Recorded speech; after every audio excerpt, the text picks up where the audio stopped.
ठीक है, हिमांशु जी आपसे जानना चाहूंगा क्योंकि हम देख रहे हैं यहाँ पे अमेरिका युद्ध करने के मूड में ज्यादा नजर तो नहीं आ रहा है। कोई स्पेशल ऑपरेशन जिस तरह से मादुरो के खिलाफ चला था, बस एक प्लेन गया, कुछ लोग गए, मादुरो को लिया, अमेरिका ले गए, ऐसे ही खामनेई के खिलाफ बस खामनेई को बदलेंगे और कहेंगे कि ईरान में अब रेजीम चेंज हो गई है, अमेरिका का कंट्रोल वहां पे आ गया है। नहीं, ईरान में ऐसा करना संभव नहीं है। जो आईआरजीसी है, देखिए ईरान को चलाने वाले टोटल 5 या 6 लोग हैं जो पूरे ईरान को चलाते हैं, और आईआरजीसी जो है वो बहुत डेडिकेटेड है। वो उस तरह के विभीषण वहां पे आपको नहीं मिलेंगे। और खामेनेई को वहां पे, वो सिर्फ सर्वोच्च नेता नहीं है, वो सर्वोच्च धार्मिक नेता है और उनको लोग बहुत ज्यादा रिस्पेक्ट करते हैं।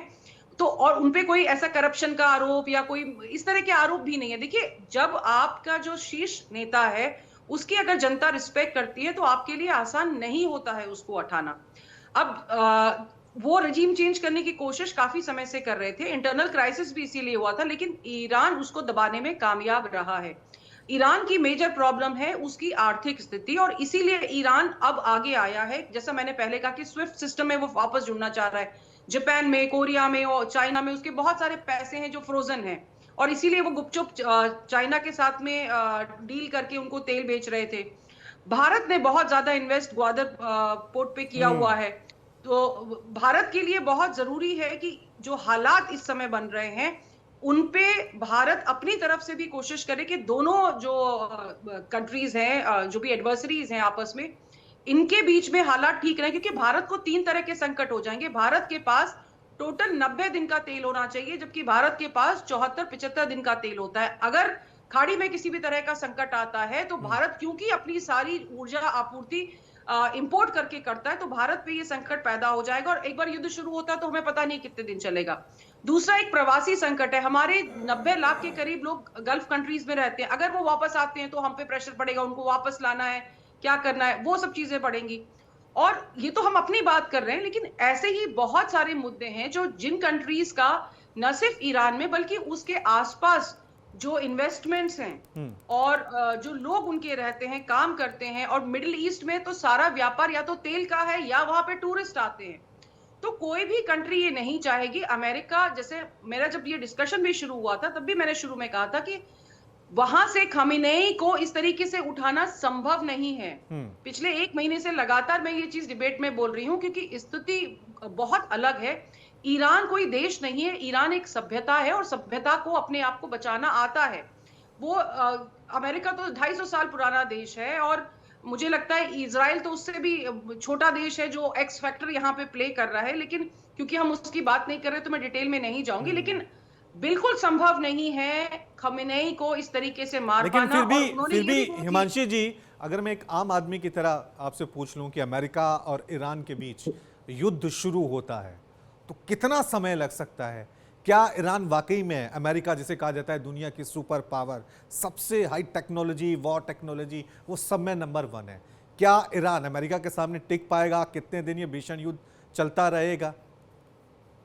मैं आपको याद दिला दूं, अमेरिका भले ही कितना मजबूत हो, लेकिन ईरान ने उसके साइबर अटैक इतने सारे किए हैं कि ईरान उनके व्हाइट हाउस में घुस चुका था।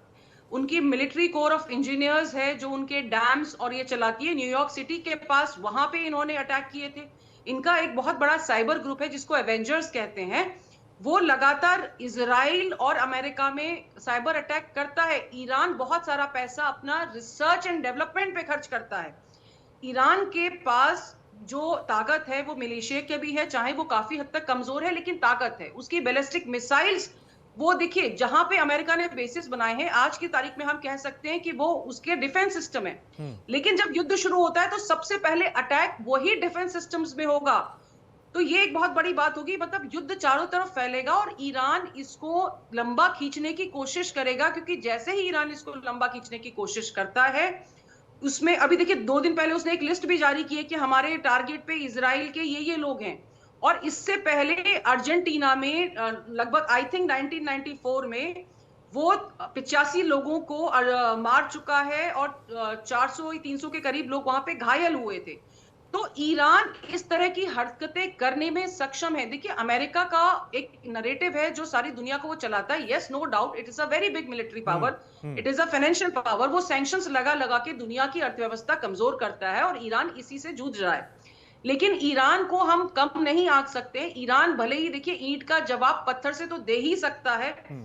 तो इसलिए अगर युद्ध होता है तो ये लंबा चल सकता है, बहुत जल्दी खत्म नहीं होगा। हमने इराक में भी देखा था, वो तो बहुत छोटी सी कंट्री थी, वहां तो यूक्रेन यूक्रेन और रशिया भी उसका बहुत बड़ा एग्जाम्पल है।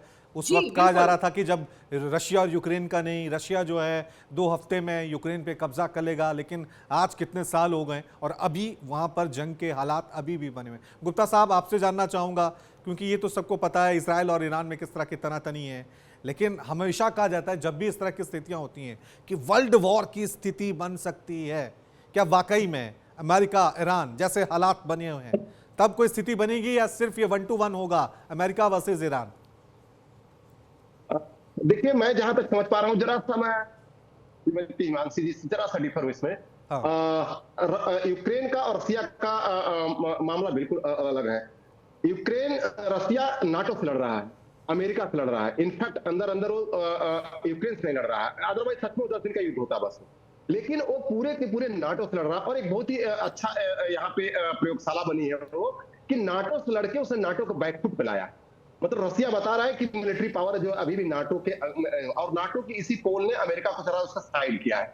और रही बात ईरान की, ईरान यहाँ पे नाटो जैसा युद्ध नहीं लड़ सकता, ना यूक्रेन जैसा युद्ध लड़ सकता, क्योंकि इसका साथ वहां पे कोई नहीं देने वाला। दूसरी बात मैं और जरा ऐड ऑन करूंगा, इजराइल के युद्ध में अगर हम देखेंगे, सोशल मीडिया पे ईरान जीत गया था, लेकिन इनफैक्ट एक्चुअली जितने भी टारगेट इजराइल के हुए थे, उसके पहले दिन 7 कमांडर मारे गए थे जो टॉप कमांडर थे। उसका कुर्द का चीफ मारा गया। इनका कोई भी अटैक काम नहीं आया ईरान का। ईरान ने केवल मिसाइलों से क्या किया, जैसे कि होता ना जम्मू कश्मीर में आतंकवादी किसी को मार रहे हैं, लेकिन हमारे सीआरपीएफ को और आर्मी को केवल टारगेट एक पर्सन को मारना होता है। इसलिए कहीं कभी उनको बैकफुट पे आना पड़ता है, आर्मी और हमारे जो सोल्जर्स हैं। अदरवाइज इनको क्या, इनको तो कहीं दुकान मारो, उनको दिखाना है कि देखो हमने 15-20 लोगों को मार दिया। ईरान ने जितने भी अटैक किए, सिविल पर किए, हॉस्पिटल पे किए, ऐसे ऐसी जगह, मतलब कहीं भी मिसाइल छोड़ दो और जहां भी लगे। लेकिन इजराइल के 3 बार अटैक हुए हैं, और दूसरी बार भी अटैक उसने वहां पे किए हैं जहां पे उनके जेल थे, जहां पे उनके सारे विरोधी बंद थे, और उसके बाद उनके जो साइबर अटैक थे। तो जो अमेरिका और जो इजराइल का जो R&D है और जो उनका इंटेलिजेंस है, वो बहुत ही माकूल है। उसके बाद आप देखेंगे कि जो मीडिएटर था ईरान का, वहां पे भी इन्होंने अटैक उस समय, जैसे कनाट प्लेस एक जगह होती है, वहां पे सिटी सेंटर जैसे होता है, वहां पे वही मारा जहां पे हमास के लोग थे। तो इजराइल अमेरिका का जो एक जो साइबर पावर है, जो उनके पास इंटेलिजेंस है, वो बहुत ही उम्दा क्लास की है। और अभी भी अगर वो अटैक करेंगे, और मैं बता दूं इन सब चीजों में, जैसे कि मिलिट्री में बोला जाता है काउंटर, क्या बोलते हैं उसको, कवरिंग फायर।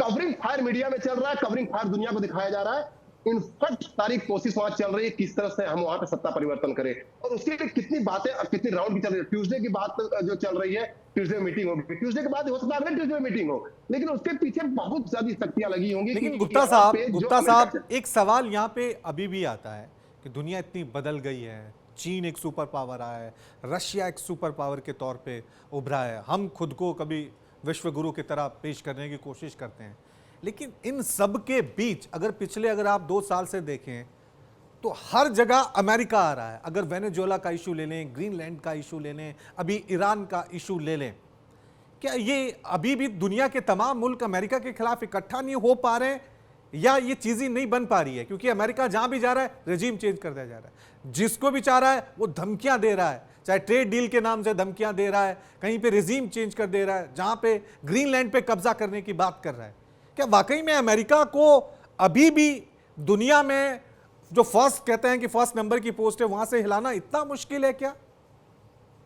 जी जी जी, मुश्किल है। मुझे अभी भी दिख रहा है, क्योंकि देखिए जो भी पावर है, अमेरिका का जो नाटो है, और अमेरिका जो है, और जो क्रिश्चियनिटी कम्युनिटी है पूरे यूरोप की, इनके एक सिमेट्रिकल अप्रोच है, जिनकी वजह से एक दूसरे से जुड़े रहते हैं। अब देखेंगे कहीं पर भी कोई घटना होती है, आपको वहां पे इंग्लैंड दिखेगा। पूरे दुनिया में जितनी भी शिप चल रही होती हैं, उसमें जितने न्यूक्लियर हेड शिप चल रही है, उसमें ज्यादा से ज्यादा दुनिया का सबसे ज्यादा शिप यूके की होती है, जो अमेरिका का साथ देता है। एक चीज आपके इंडो पैसिफिक में नहीं है। इंडो पैसिफिक में लोग जूझ रहे हैं अपने डेवलपमेंट के लिए। India can not take risk क्योंकि वो अभी जस्ट 4 ट्रिलियन की इकोनॉमी बनी है। किसी तरह से बिना युद्ध में जाने की वजह से चाइना आज 20 के आसपास पहुंच रहा है और वो चाहता है मैं किसी तरह सुपर पावर कहलाऊं। पहली बार ट्रंप ने अपने चार्ज के हिसाब से उनको G2 बोला है। मैं मानता नहीं हूं, वो बंदा जो है अपने किसी भी तरह से अपने फायदा उठाने पे G2 भी बोल सकता है, किसी को जीवन भी बोल सकता है, लेकिन उसने कुछ नहीं किया। टैरिफ लगाया चाइना पे और अपने टैरिफ को हटा के उससे सारे समझौते कर लिए। ताइवान को फिर 1.6 बिलियन का हथियार भी दे दिया। तो बहुत चालाक है जो ट्रंप के बारे में हम लोग बोलते हैं। और ये दुनिया को समझना होगा, ये दुनिया को समझना होगा कि क्या हम जैसे अमेरिका चलाना चाह रहा है वैसे चल रहे हैं। क्या दुनिया में अमेरिका तय करेगा कि कौन सा मुल्क किससे तेल खरीदे, किससे तेल नहीं खरीदे, किस मुल्क में कौन शासक होना चाहिए या नहीं होना चाहिए? ये पूरी दुनिया को समझना होगा और वाकई में थोड़ा इसके ऊपर एक स्ट्रेटेजी बनानी होगी। बहुत बहुत शुक्रिया आप दोनों का इस चर्चा में हमारे साथ शामिल होने के लिए। एक छोटा सा ब्रेक ले रहे हैं, आप देखते रहिए न्यूज़ इंडिया।